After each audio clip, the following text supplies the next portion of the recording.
Ang kwentong ito ay nangyari sa taong 1957. Walang eksaktong lugar. Zamboanga del Sur. Kasagsagan noon ng pananalasa ng mga aswang na tinatawag na awok. Ito ay may kakayahang mag-anyong baboy ramo, kung saan ito rin ang punteriya ng mga lokal sa pangangaso. Pero ang nangyayari, sila ang napapatay ng baboy ramo dahil ito pala ay isang aswang. Dumagdag pa ang mga mandaragit na aswang na kadalasang naging biktima ay mga bata. Animoy nilukob na ang bayan ng mga nilalang ng dilim.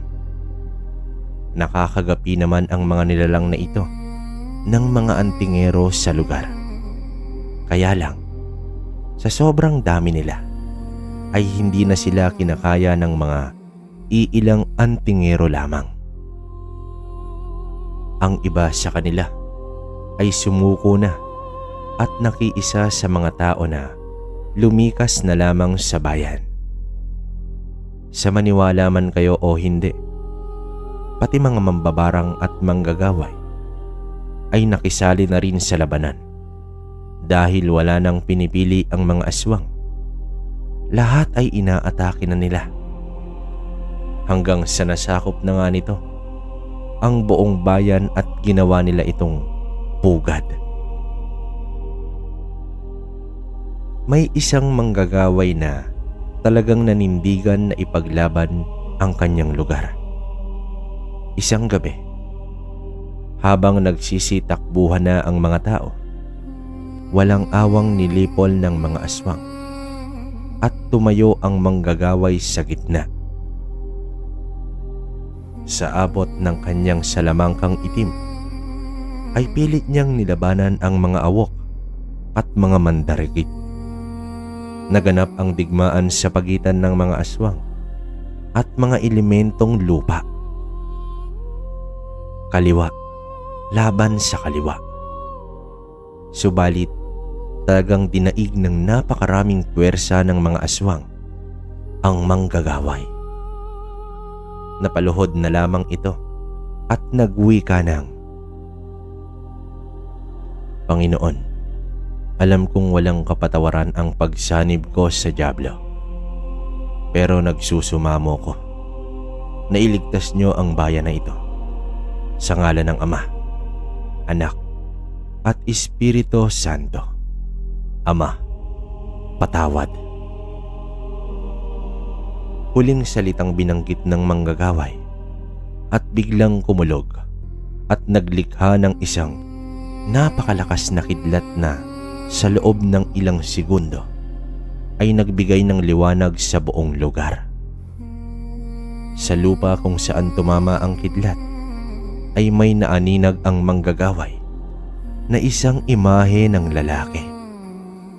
Naglabas ito ng napakahabang latigo at inatake ang mga aswang sa paligid nito. Sa bawat pagtama ng latigo sa katawan ng aswang ay agarang nagiging apo ito. Hindi mabilang na mga aswang ang umatake sa lalaki. Subalit, lahat ng mga iyon ay naglaho na parang bula kapag natatamaan sila ng latigo. Walang kahirap-hirap na nilipol ng lalaki ang mga aswang. Marahil na pagtanto ng mga ito na wala silang kalaban-laban sa lalaki at nagsipulasan na lamang sa lahat ng direksyon at tuluyan ng tumahimik ang paligid. Marahang lumapit ang lalaki sa kanya at ramdam na ramdam ng manggagaway ang napakalakas nitong enerhiya. Mula sa pagkakaluhod ng manggagaway ay napasubsob na lamang ito sa lupa. Sa labis na pasasalamat at takot na rin sa lalaki. Dahil sa taglay nito ay nanginginig na ang buong kalamnan ng matanda. Kahit ang pinakamasamang nilalang ay kayang patawarin ng Diyos. Humayo ka at magbalik loob sa ating Ama. Wika ng lalaki, at sa muling pagkadilat ay naglaho na ito sa kanyang paningin. Isang umaga, may isang matipunong lalaki ang lumapit kay Marcial. Nakiusap ito kung maaari ba siyang makisali sa gapasan. Tiningnan ni Marcial mula ulo hanggang paa ang lalaki. Nakatayo ito at may hawak na salakot. Ito ay bago sa kanyang paningin. Ang sabi naman ng lalaki na isa siyang manlalakbay at kasalukuyang naghahanap ng lugar na matitirhan at kanyang mapapasukan. Natawa na lamang si Marcial dahil sa tindig at ayos ng lalaki. Ay tila wala itong bahid ng kahirapan sa buhay. Maputi at napakakinis ng balat. Nang biglang lumapit ang katiwala at inulat na kukulangin sila ng tao sa araw na iyon dahil ang iilan sa mga ito ay magdamag na, nag-inuman at hindi na nakabangon sa kalasingan. Nako, napakawalang kwentang tao talaga. Nagkapera lang, ayun at inubos na naman sa alak. Iho, sigurado ka ba na gusto mong pasukin ang trabahong ganito? Wika nito habang tumingin sa lalaki. Opo, kayang-kaya ko po yan. Nakangiting tugon ng lalaki at nagpakilala na din bilang si Topeng. O sige, mag-umpisa ka na. Wika dito ni Marcial. Si Marcial ay nagmamay-ari ng 10 ektarya ng lupain na ginawang taniman ng palay. Panahon ng gapasan, kaya halos abala ang mga tao sa kanilang lugar. Sa pagtatapos ng trabaho sa araw na iyon, ay nagbibigay agad ng pasahod si Marcial, at sa pagkatapos ng gapasan ay tsaka lamang ito nagbibigay ng palay sa mga gumagapas. Sa pag-oobserba ni Marcial kay Topeng, ay namangha ito dahil sanay na sanay ang lalaki sa ginagawa nito. Yun nga lang, labis pa din ang pagtaka nito dahil wala talagang bahid na kasanayan sa trabahong iyon ang lalaki. Pinagtitinginan na rin itong si Topeng ng iba pang manggagapas dahil mas mabilis pa itong kumilos kesa sa kanila. Ilang metro na ang layo ni Topeng kumpara sa mga kasabayan nito. Sa oras ng pananghalian ay nakatayo lang si Topeng sa gilid ng kamalig habang pinapagpagan ang sarili, subalit animoy nahihiya sa libreng pakain ni Marcial. O, Topeng, hindi ka ba nagugutom? Lumanta ka na doon, baka maubusan ka pa. Sambit dito ni Marcial. Kalahating oras bago matapos ang trabaho sa araw na iyon, ay pinahinto na ni Marcial si Topeng. Napailing na lamang ang matanda dahil sa layo na ng inabot ni Topeng. Nahihiwagaan talaga si Marcial sa binatang ito. Ayon kay Topeng, nagmula pa siya sa kabilang bayan. Isa na rin siyang ulila at ninais niya na magbuo ng panibagong bahay sa lugar na ito. Sa katunayan, may konti silang sakahan at iyon ang sinasaka ni Topeng mula pa noong nagbinatilyo ito. Sa isip ni Marcial ay hindi siya naniniwala sa lalaki dahil taliwas ang mga nakikita niya sa sinasabi ng binata. Hindi tuloy maiwasan na mag-isip si Marcial ng kakaibang bagay. Hinala niya na baka isang engkanto ang binatang nasa harapan nito. Kaya hindi na lamang nag-usisa pa ang matanda at ibinigay na nito ang sahod sa araw na iyon. "Oh, Topeng, pinauna na kita dahil sa malaki na ang nagapas mo. Mukhang tatapusin mo pa yata ang gapasan sa isang araw lang. Basta, bukas na lang ulit, ha?" Wika dito ni Marshall. "Ah, ganun po ba? Maraming salamat po, Manong Marshall." Tugon naman ng binata. "Oh, oy kayo dyan. Ba't hindi nyo gayahin si Topeng? Ang kukupad nyo naman." Sambit ng matanda sa mga trabahador nito. Samantala, sa balkonahe ng bahay ni Marshall, nagkakape ito habang nakatanaw sa palayan na natatamaan ng liwanag ng buwan. Iniisip pa rin niya si Topeng. Kung dati ay pinamumugaran ng aswang ang kanilang bayan, baka naman sa ngayon ay mga engkanto naman ang sasakop sa kanila. Dahil sa nagdududa nga itong si Marshall, ay pinatawag niya ang isang katiwala at pinamanmanan niya itong si Topeng. "Manong, ngayon ko na po ba gagawin? Gabi na po. Baka po kasi may aswang." "Nako, Estong, wala nang aswang sa lugar natin. Baka ikaw ang aswangin ko. Sige na, lakad na."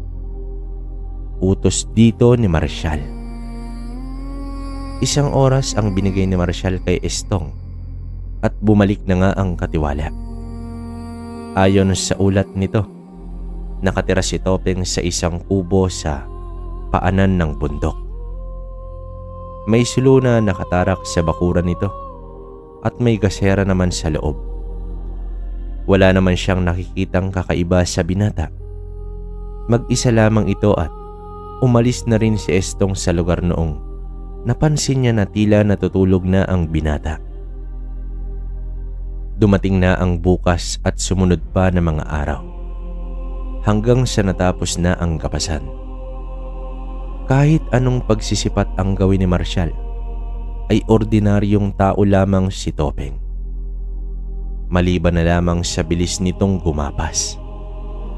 Pinagmasdan pa ni Marshall ang binata habang buhat ang isang sako ng palay at nakikipagbiruan pa ang binata sa mga kasamahan nito.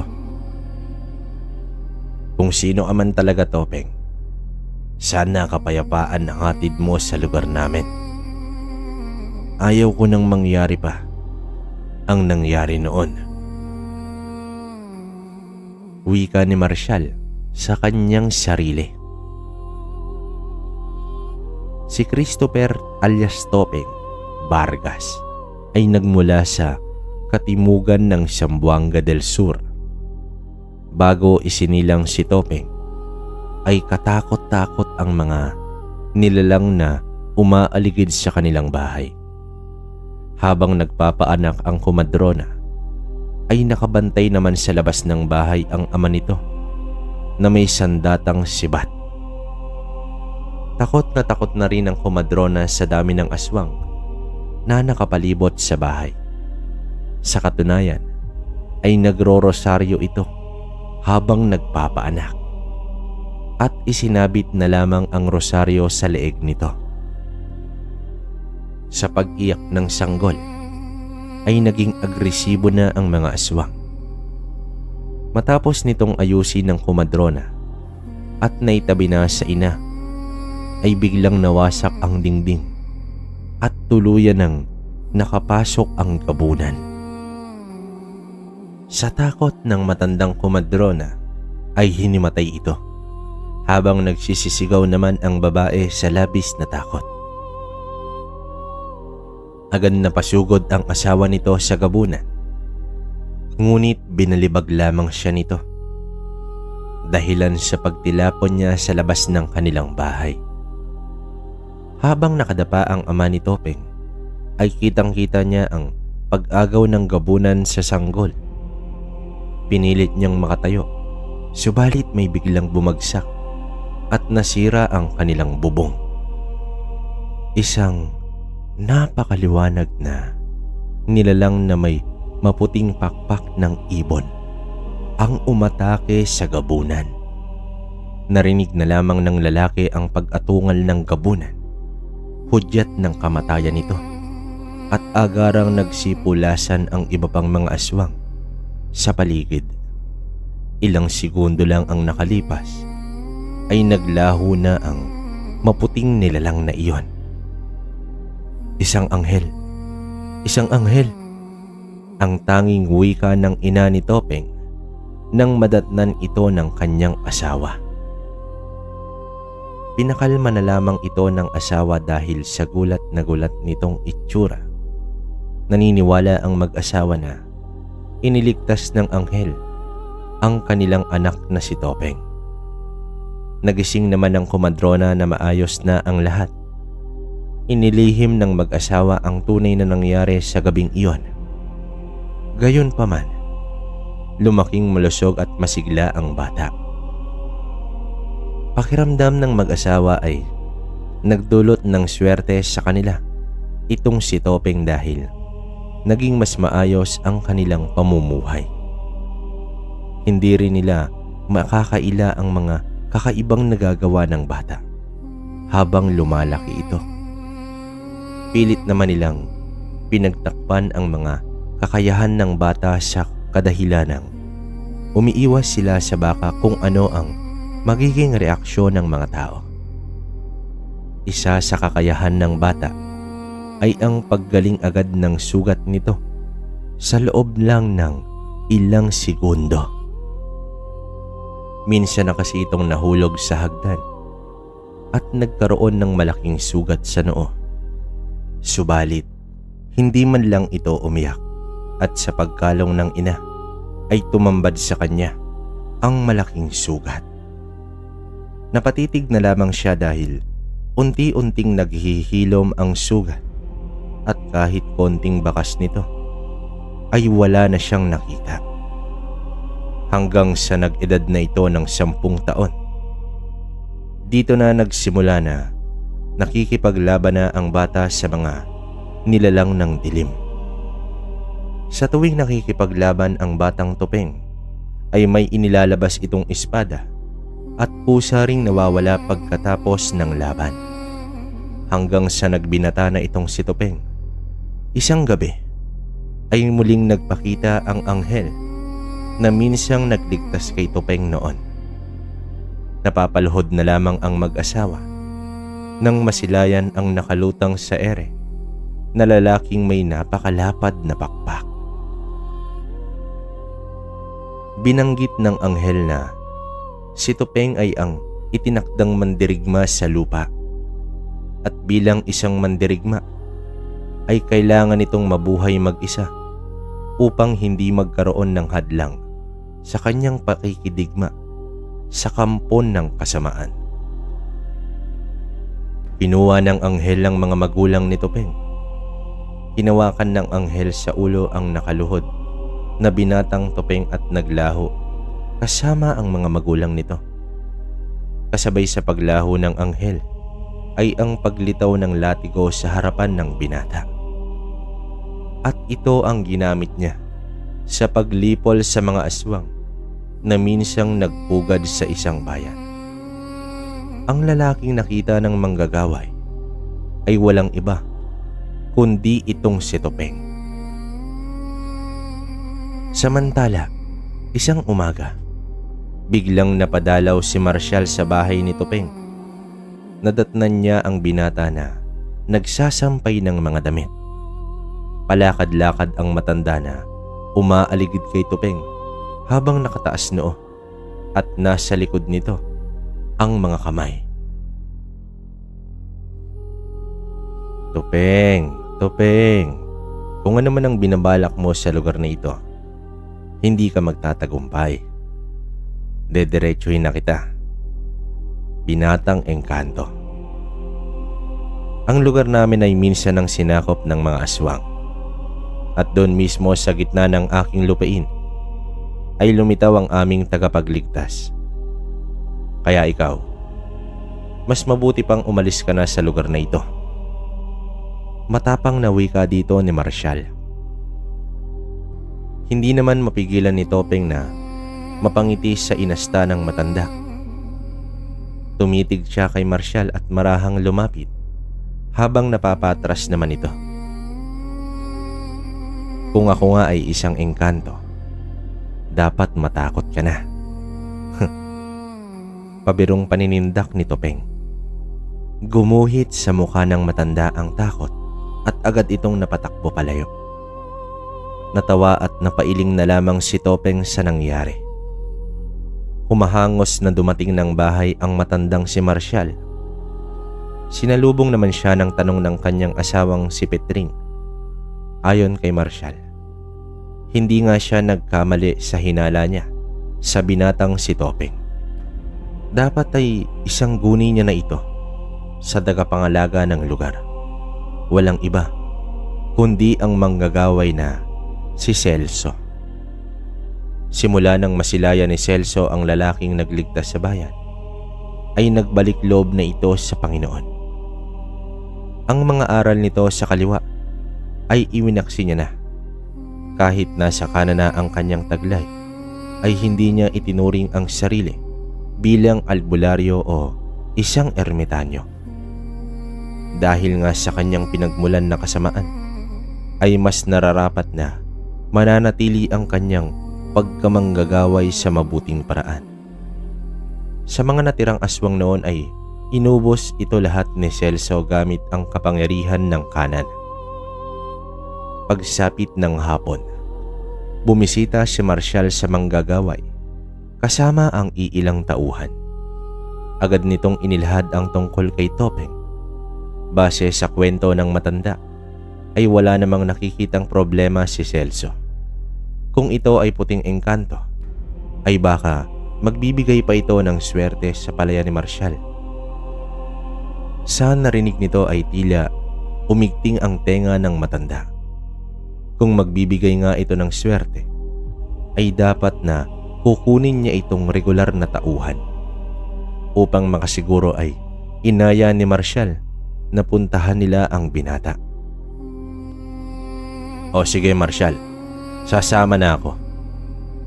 Tugon dito ng manggagaway. Bago magtakip silim ay nagtungo sila sa bahay ni Topeng.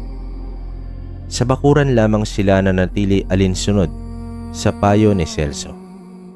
Matapos nilang magbigay galang, ay bumukas na ang pinto at lumabas na ang binata.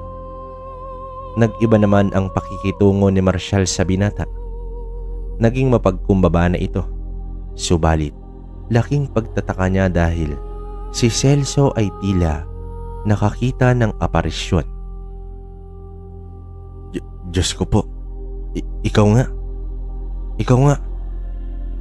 Gulat na wika ni Celso hanggang sa lumuhod at yumuko ang manggagaway sa harapan ng binata.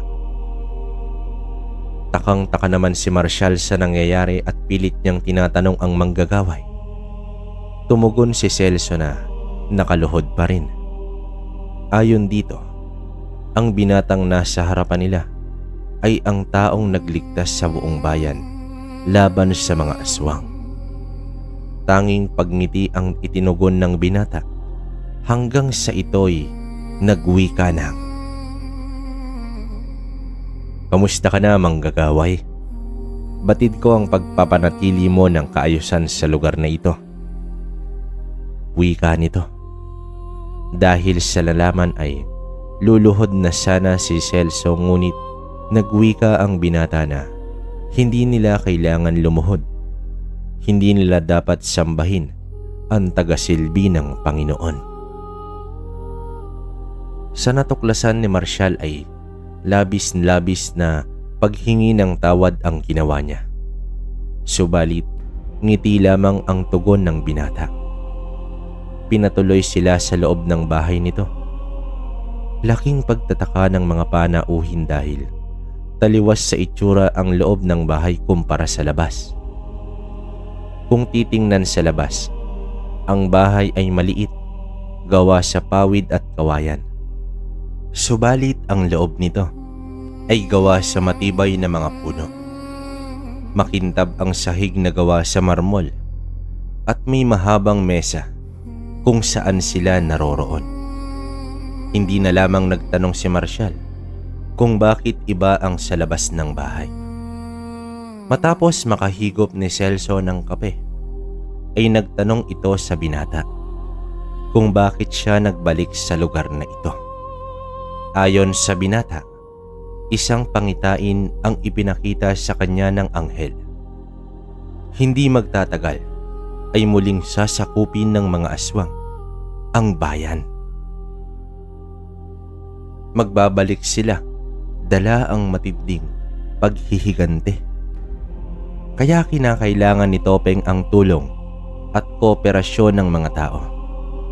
At kaya rin siya kay Marshall unang lumapit dahil alam niya na maimpluwensya ito sa kanilang lugar. Teka, ibig sabihin makikipaglaban din ako sa mga aswang? Takot na tanong dito ni Marshall. Tumugon naman ang binata na hikayatin ni Marshall na maging mapagmatsyag at bantayan ng mga tao ang bawat isa.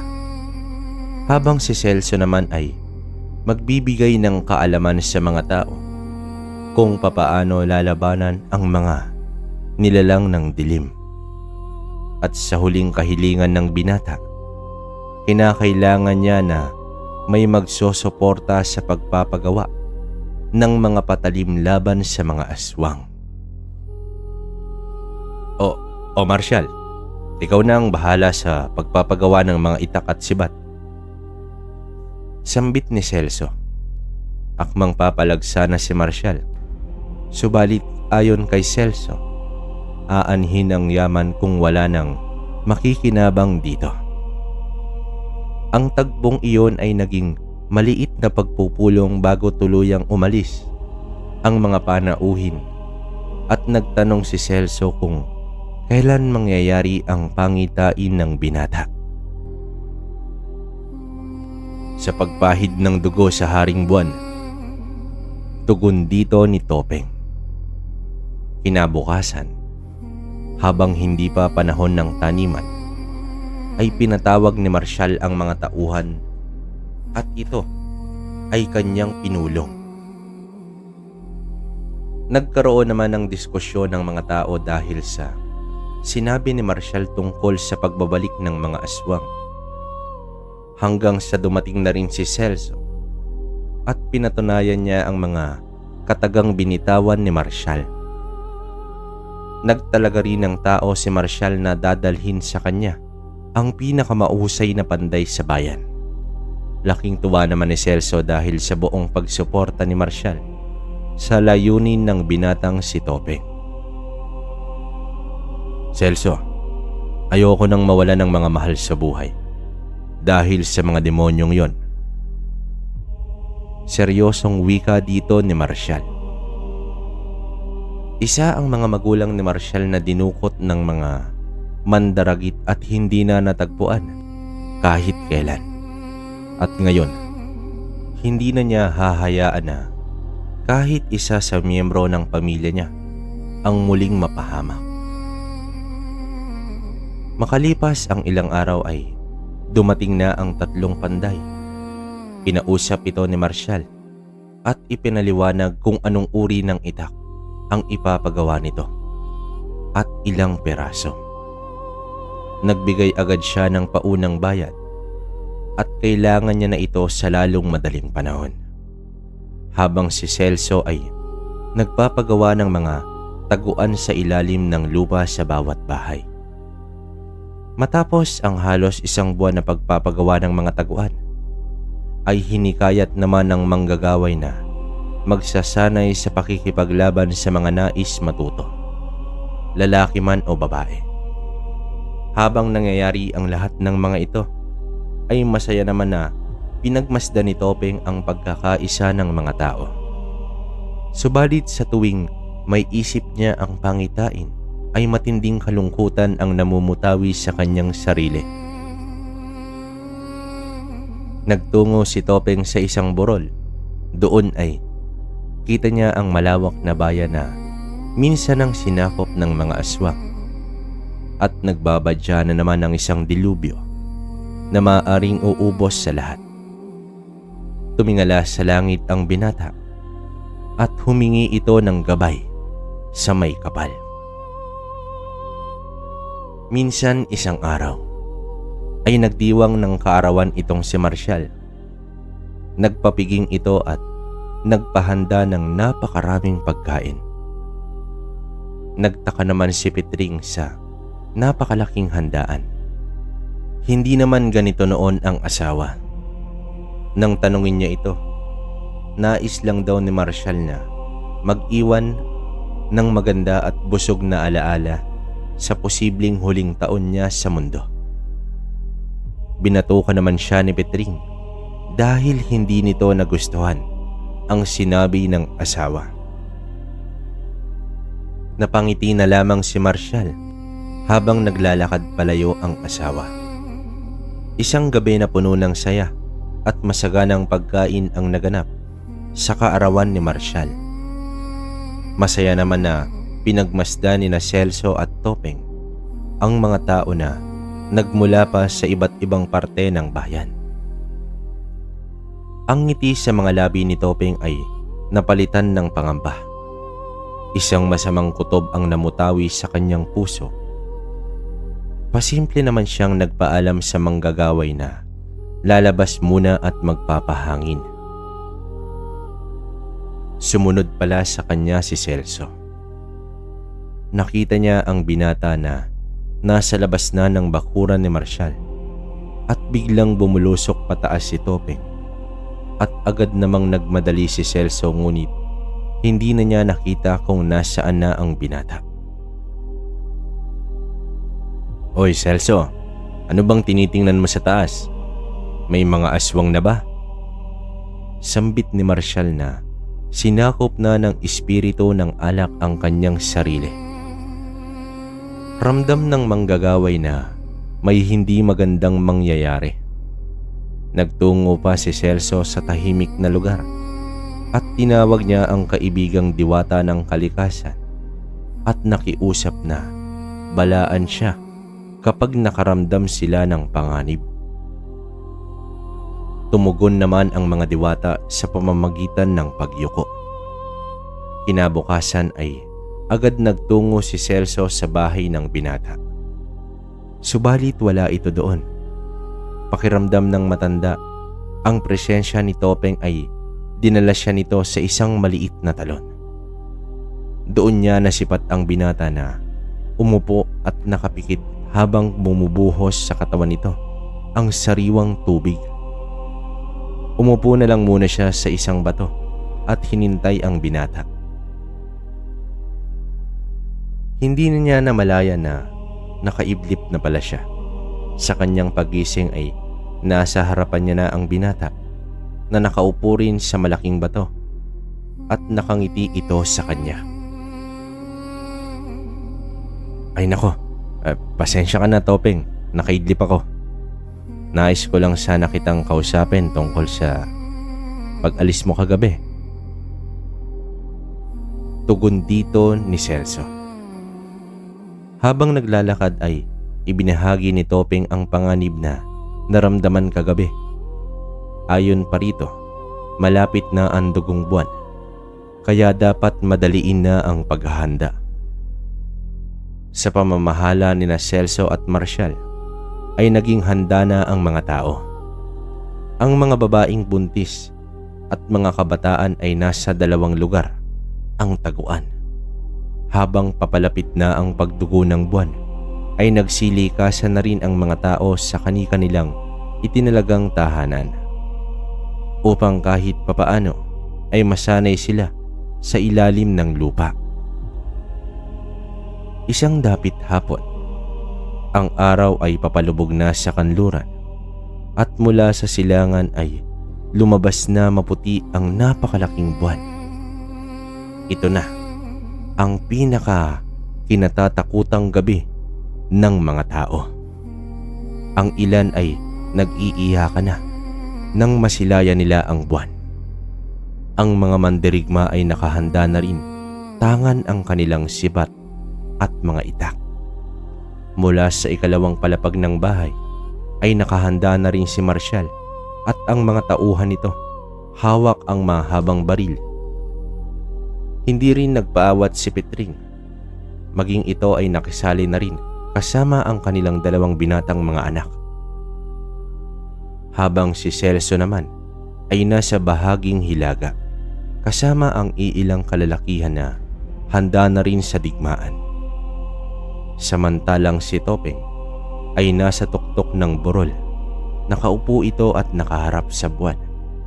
Habang papataas ang buwan ay unti-unti nang nagbabago ang kulay nito. Pagpatak ng alas 7 ng gabi, sa pagdilat ng mga mata ni Topeng, ay lumabas na ang mga nagkukumpulang ibon sa ere na mula sa silangan ay nagtungo ng kanluran. Napakarami nito. Animoy lumikas rin ito ng lugar, habang ang mga aso ay isa-isa nang nag-uungulan. Sa pagtayo ni Topeng ay ang buwan na nagkukulay pula ay tuluyan ng nagpakita. Tumambad naman kay Topeng ang mga nilalang na nagtatakbuhan papalapit sa kanilang direksyon. Hindi mabilang ang mga nilalang ng dilim na sumugod sa kanila. Kasunod nito ang mga nakakabayong mangdirigma ng impyerno. Sa pagsigaw ni Marcial ay sinindihan na ng mga tauhan ang mga kumpol ng kahoy sa gitna ng palayan. Nagliwanag na ang paligid gawa ng apoy. Hanggang sa nasilayan na nila ang mga malalaking aso na puro kulay itim.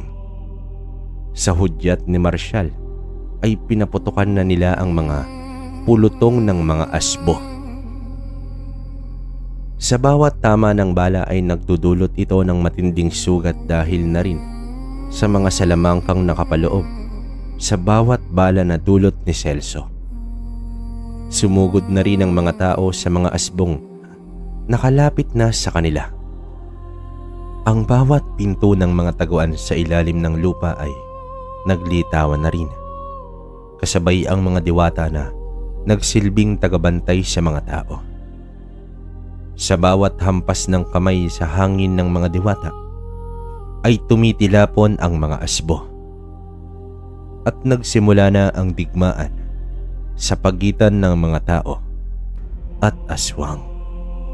Hindi maiwasan ni Marcial na manlumo sa bawat taong napapatay ng mga asbo. Nakikipaglaban rin ng gusto ang pamilya niya sa pamamagitan ng pagbaril sa mga aswang. Hindi pa man naubos ang mga asbo.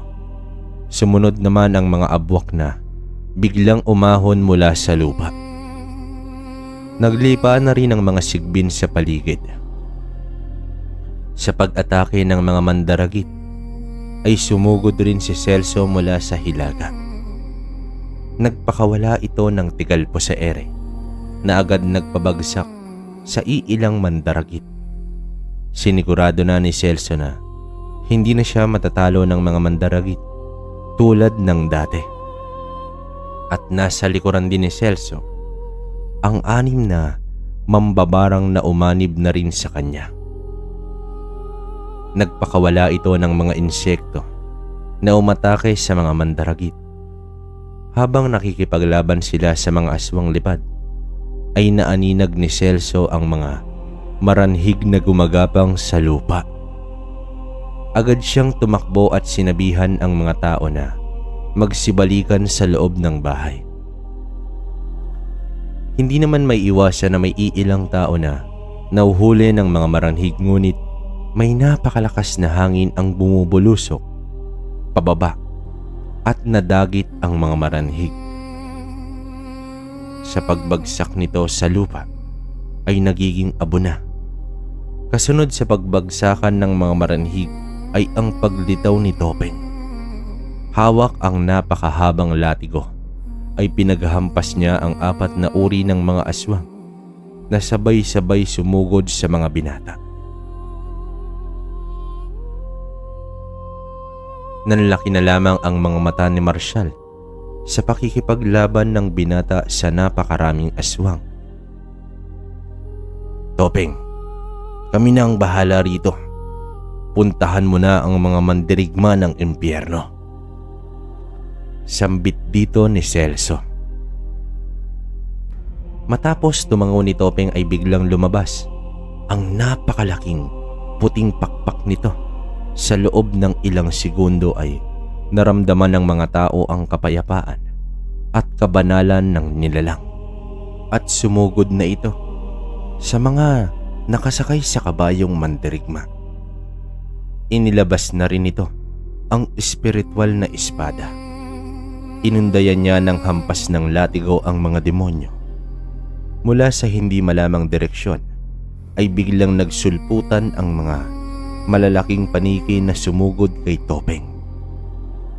Sa pagbagwis ng pakpak ng binata ay tila sumalubong sa isang dilubyo ang mga malalaking paniki at nagsipagbagsakan na sa lupa. Muli naman niyang hinarap ang mga mandirigma. Pinagtataga naman niya ito habang bumubulusok pababa. Sa pagbalik niya sa ere ay pinaikot niya ng napakabilis ang latigo at sa pagbitiw nito sa mga mandirigma ay tumama sa mga ito ang mga patalim sa anyo ng hangin na naging dahilan na maputol ang ibang parte ng kanilang katawan. Samantala, ang mga abwak ay nagpalit anyo na bilang malalaking bayawak. May iilang tao rin na itong nakagat at binawian na ng buhay. Sumugod naman ang mga insekto ng mga mambabarang sa mga malalaking bayawak. "Ismeng, mambabarang ka pala. Tulungan mo kami," sigaw ni Marshall habang nilalapitan na sila ng isang bayawak. Bumaling naman ang atensyon ni Ismeng sa itaas ng bahay. Nag-usal ito at naglabas ng isang salagubang. Paglipad nito ay bigla itong dumami at pinagkumpulan ang bayawak. "Salamat, Ismeng. May bigas ka mula sa akin," sigaw muli dito ni Marshall. Habang ang mga diwata naman ay walang patid na nakikipagtagisan sa pinagsamang puwersa ng asbo at mga abwak. At ang mga engkantong kahoy ay pumaibabaw na sa pinagtataguan ng mga tao. At dito pinalibutan ng mga ugat ang ibabaw ng lupa bilang proteksyon. Mula sa maraming bilang na mandirigma ng impyerno ay iisa na lamang ang natira. Bumaba na sa lupa si Topeng at muling nag-anyong tao. Naglakad ito patungo sa demonyong nakaupo na sa lupa habang umaatras. "Humawak ka sa aking kamay. Kahit ang pinakamasamang nilalang ay kayang patawarin ng ating Ama," pakiusap dito ni Topeng. Subalit, tumawa lang ang demonyo. Tumayo ito at sinugod si Topeng gamit ang espada. Ngunit bago pa man niya mataga itong si Topeng, ay tumama na si demonyo ang isang kidlat. Napaatras ito at dito na tuluyang biglang naglihap. "Panginoon ko, patawarin mo po sila sapagkat hindi nila alam ang kanilang ginagawa," wika dito ni Topeng. Habang naglalakad si Topeng sa gitna ng labanan, ay ibinuka niya ang kanyang mga kamay at sumigaw ng, "Humawak kayo sa aking mga kamay. Kahit ang pinakamasamang nilalang ay kayang patawarin ng Diyos." Natigilan ang lahat. Muling nanumbalik kay Celso ang eksena sa unang pagkikita nila ni Topeng. Subalit, sinugod ng mga aswang si Topeng. Pinagkumpulan ito at makalipas ang ilang segundo ay nabura ang mga aswang sa pagliwanag ni Topeng. Mula sa pagkaluhod ng 6 na mambabarang ay tumakbo ito papalapit kay Topeng. Humawak ito sa kamay nito. Dahang-dahang naging kulay puti ang mga buhok ng mambabarang at umayos ang itsura mula sa kulubot na balat. Matapos nito ay muling humarap si Topeng sa buwan. Nagpakawala ito ng liwanag patungo sa buwan at ang kulay pula ay unti-unting bumalik sa pagiging kulay puti. Nang matapos ang digmaan, ay tanging pag-iyak at pagyakap na lamang ang nagawa ng pamilya sa bawat taong nasawi sa labanan. Naglaho na rin ang mga diwata ng kalikasan, hudyat na tuluyan ng nagtapos ang digmaan. Sa gabi ding iyon ay nagpaalam na sa kanila si Topeng. Topeng, bago ka umalis, nais kong magpasalamat sa iyo. Pangako, poprotektahan ko at pangangalagaan ko ang bayan na ito. Maraming salamat. Wika dito ni Marshall.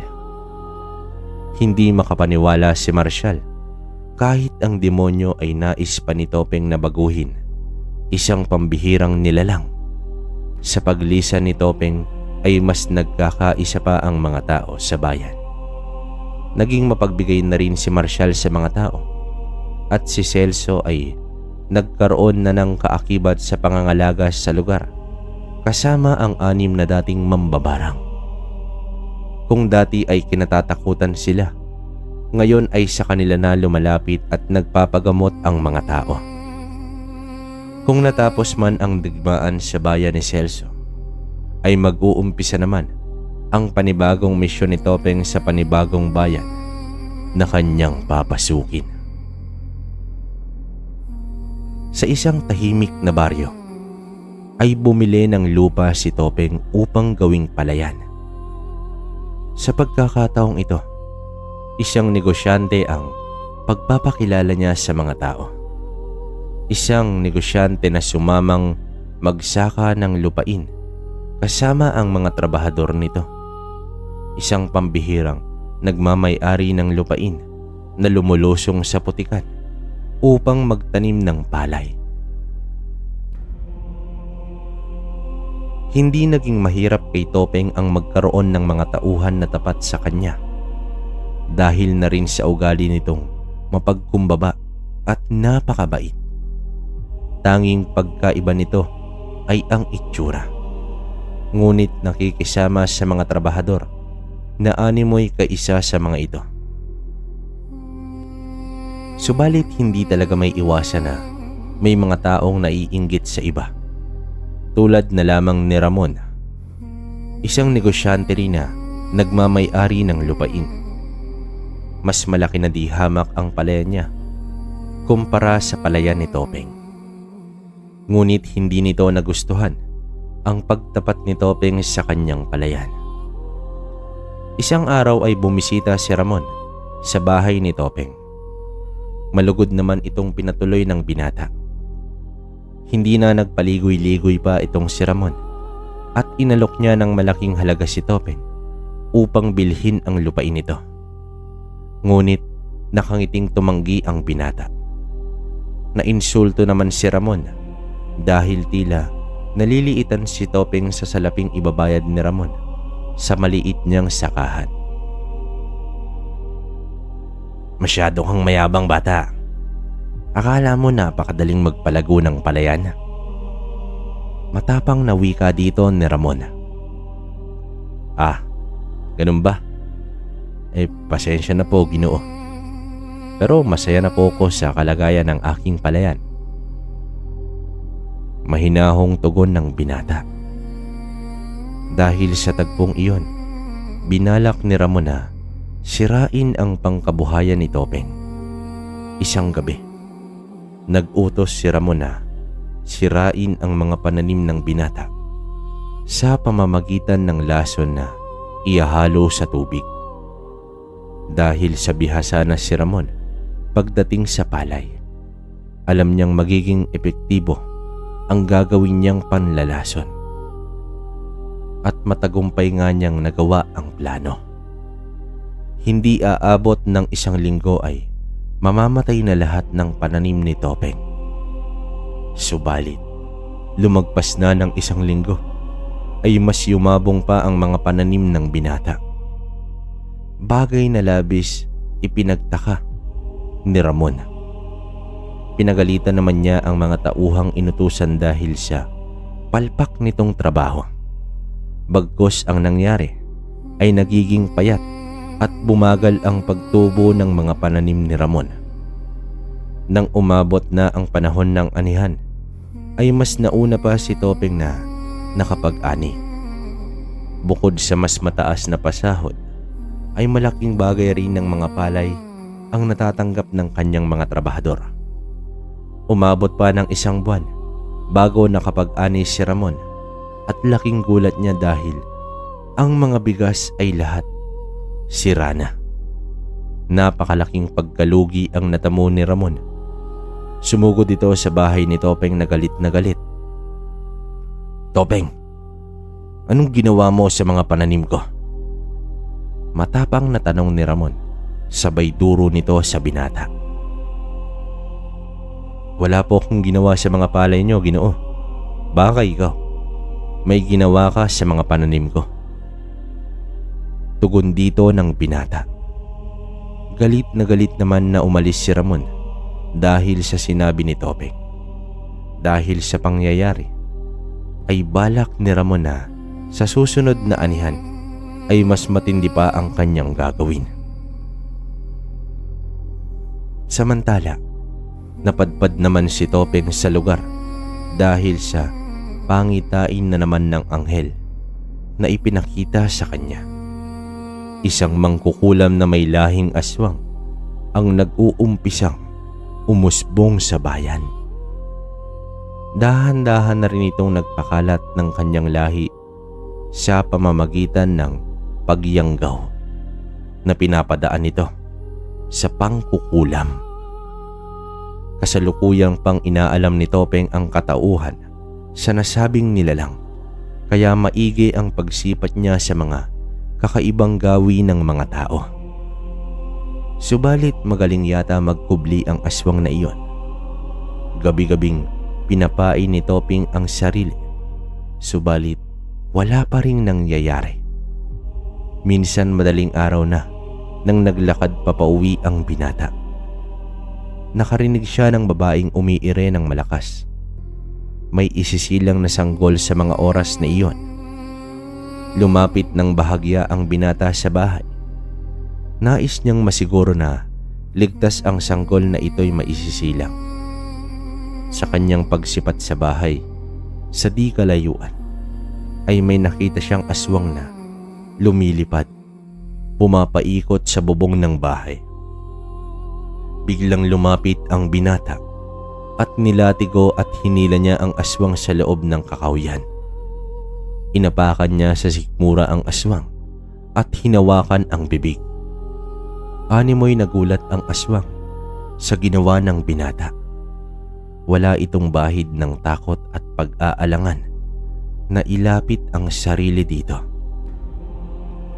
"Isang yanggaw," wika dito ni Topeng. Kinapa ni Topeng ang katawan ng aswang. Nagpupumiglas man ito at inaatake si Topeng. Subalit, hinahawi lang ng binata ang mga kamay ng aswang. At mula sa tagiliran nito, ay hinugot niya ang isang itim na sisiw. Basa ito at nanglalagkit. Umangil naman ang aswang sa tindi ng kirot. Ang sisiw na iyon ay buhay na buhay.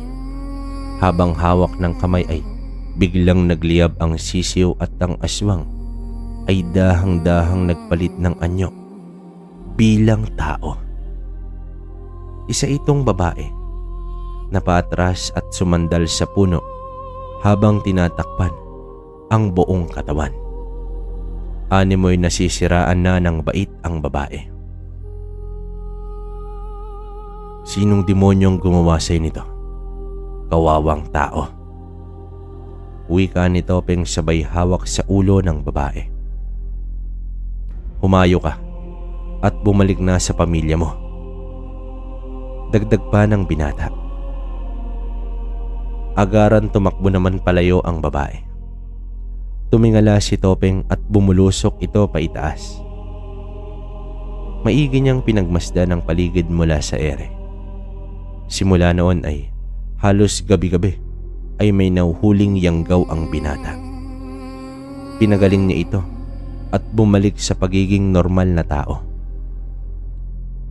Ang mangkukulam na aswang na si Greta ay nagtataka na kung bakit unti-unting nababawasan ang kanyang mga kampon. Minsan isang hapon ay nakasalubong niya ang isang babaeng minsan na niyang nayanggaw. Sa paglapit niya sa babae ay laking gulat na lamang niya dahil isang normal na ang naturang babae. Hinala ni Greta na may malakas na albularyo sa kanilang lugar. Dahil sa pangyayari ay tumigil muna ang aswang at sinubukang hanapin ang pinaghihinalaang albularyo.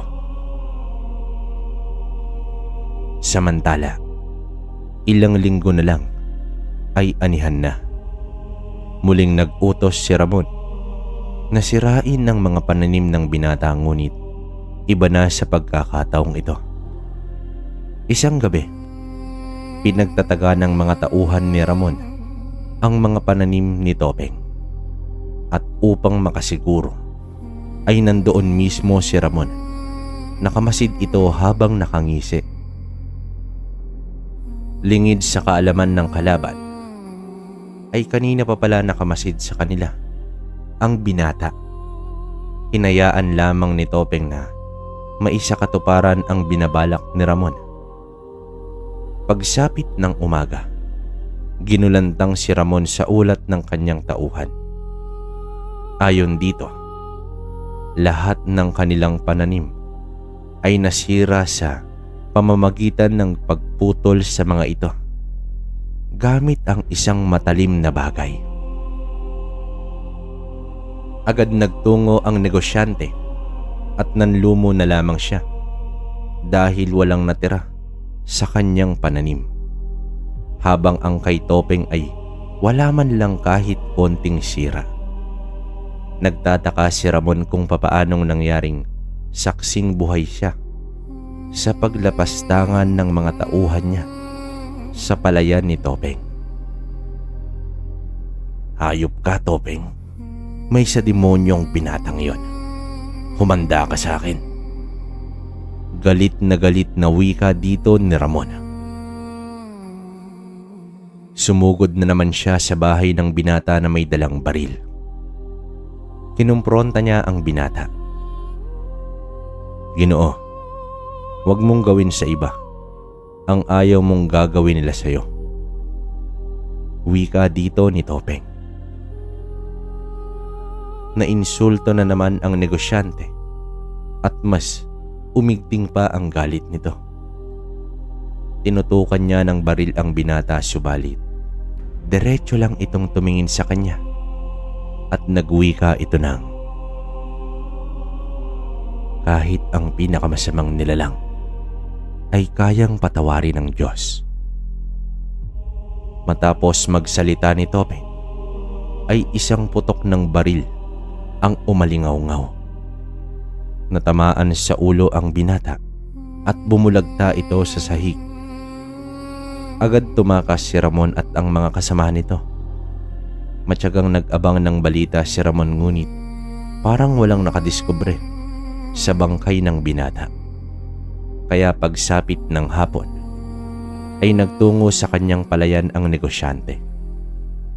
Pinuntahan niya ang lupain ni Topeng.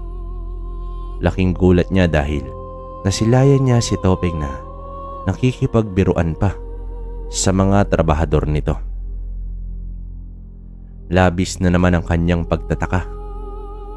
Kitang-kita niya ang pagbagsak ng katawan at ang pagdanak ng dugo ni Topeng sa sahig ng bahay nito.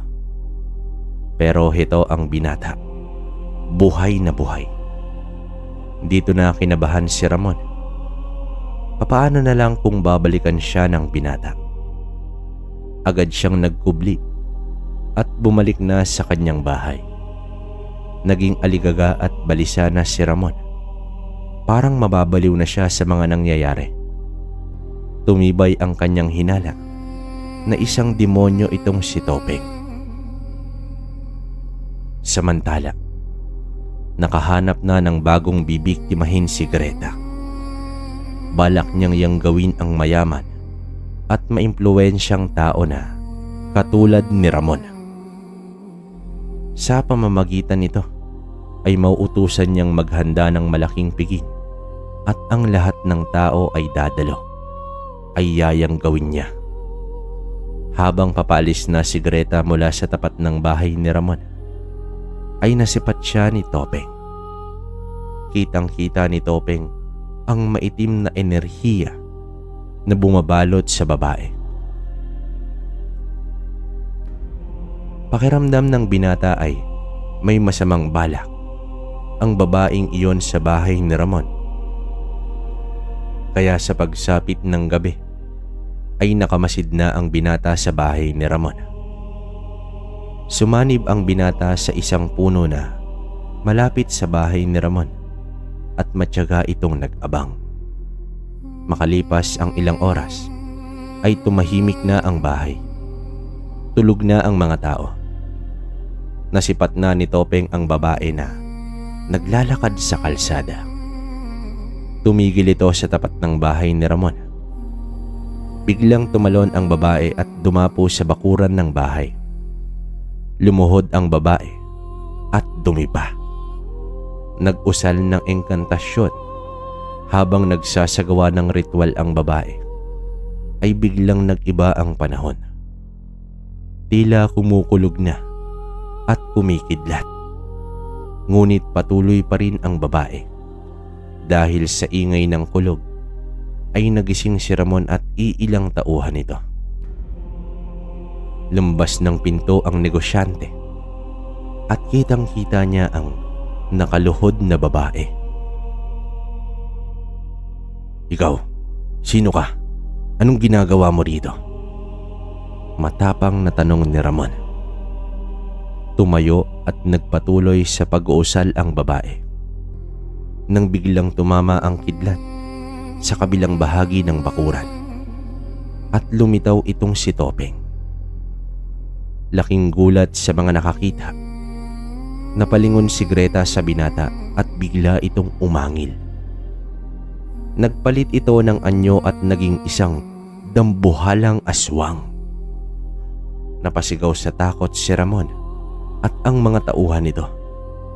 Dali-dali silang pumasok ng bahay at nagsarado. Habang nagkakaharap na sina Greta at Topeng. "Ikaw palang naghahasik ng lagim dito. Bibigyan kita ng isa pang pagkakataon na magbalik loob sa ama." Wika dito ni Topeng. Sino ka sa akala mo? Marahil ikaw ang albularyong pumipigil sa pagpapalaganap ko ng aking lahi. Sambit dito ni Greta. Sumugod ang aswang sa binata. Ngunit sa isang bagwis ng latigo ay tumilapon agad ang nilalang. Nawasak ang bahagi ng bakod. Hindi nagpatinag ang aswang at muling sumugod sa binata. Muling hinampas ni Topeng ng latigo ang aswang at nakalikha ng malaking pinsala sa isang paa nito. Habang hindi naman makapaniwala sa nasasaksihan itong si Ramon, walang kalaban-laban ang aswang kay Topeng. Labis na itong nanggigigil sa galit. Muli ay nag-usal ang aswang. Subalit, biglang sumugod si Ramon at hinawakan sa leeg ang aswang at binali ito ng walang kahirap-hirap. Inlabas ni Topeng ang espiritual na espada at itinarak ito sa nilalang. Naagnas at naging abo ang aswang. Matapos nito ay naglaho na si Topeng nang matamaan ito ng kidlat. Kinabukasan ay nagtungo si Ramon sa bahay ni Topeng, subalit ang sabi ng katiwala ay nasa palayan ito. Nasipat ni Topeng si Ramon na naglalakad patungo sa kamalig na kinaroroonan niya. Sa pagharap nila ay biglang lumuhod ang negosyante at humingi ito ng tawad. Hinawakan ni Topeng ang balikat ni Ramon at nagwika ito ng, "Kahit ang pinakamasamang nilalang ay kayang patawarin ng Diyos. Tumayo ka, Ginoo. Huwag mong sambahin ang tagasilbi ng may likha." Wika ni Topeng habang nakangiti ito kay Ramon. Napahagulhol na lamang si Ramon sa kabanalan na nararamdaman. Makalipas ang ilang araw ay bumisita si Ramon sa bahay ng binata. Subalit wala na doon ang binata at may inabot ang katiwala rito. Isang dokumento na nagpapatunay na ipinagkaloob na ni Topeng ang kanyang lupain kay Ramon. Kalakip nito ay ang maikling liham mula sa binata. "Naway, alagaan mo ang mga trabahador at pagyamanin ang lupaing ipinagkaloob sa iyo ng may kapal. Paalam, Ginoong Ramon." Hindi makapaniwala si Ramon sa ginawa ng binata. Sa kabila ng lahat na kasamaang dulot nito sa binata, ay naging magpatawad at mapagbigay pa ito. Nagbago ang pananaw ni Ramon sa buhay. Tinupad niya ang kahilingan ng binata. Lumipas pa ang panahon na hindi na muling nagpakita pa ang binata. Sa muling pagbabalik ni Topeng sa kanyang pinagmulan, tanaw niya ang tahanan ng kanyang pamilya. Nanumbalik sa kanyang alaala ang mga sandaling bata pa siya at masayang namumuhay kasama ang mga magulang. Lumapit si Topeng sa bahay at umupo ito sa hagdan. Iniisip pa rin niya ang mga nakaraang alaala.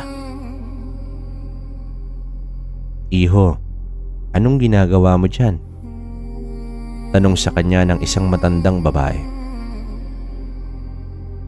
"Aling Soraya, hindi niyo na po ba ako naaalala?" Nakangiting tanong dito ni Topeng. "Aba, Topeng, ikaw na ba yan? Saan ka ba nagpunta at nasaan ang mga magulang mo?" Gulat na tanong ng matandang kumadrona. Tugon ng binata sa matanda. Nasa masayang lugar na ang kanyang mga magulang. Nagbalik siya upang balikan ang mga alaala sa lugar na kanyang pinagmulan. Natawa naman ang matanda sa mga sinabi ni Topeng dahil parang matanda na itong magsalita. "Nako, Topeng, matagal ko na talaga na nais sabihin ito sa'yo. Alam mo ba kung ano nangyari noong ipinanganak ka ng nanay mo?"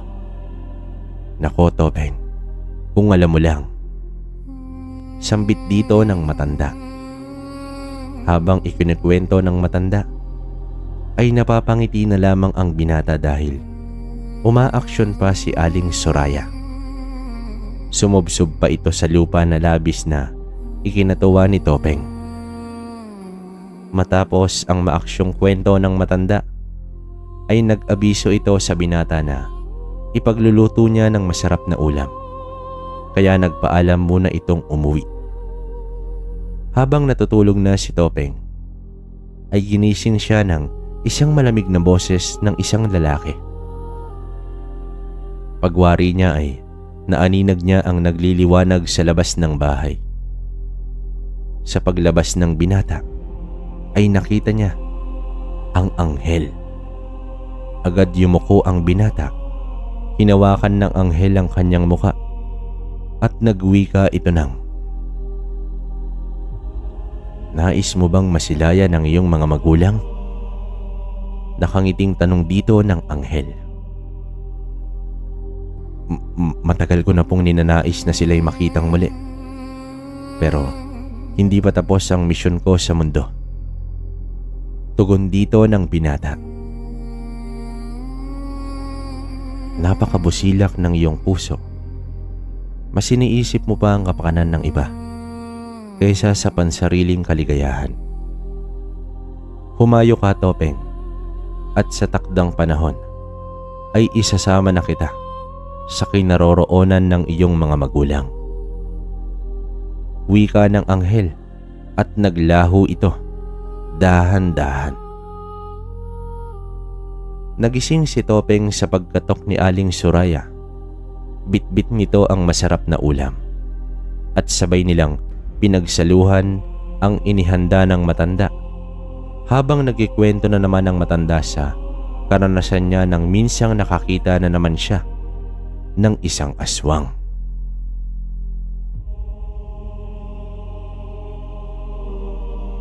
Mga kabaryo, iilan na lang kaya ang may mga napakabusilak na puso sa panahon ngayon?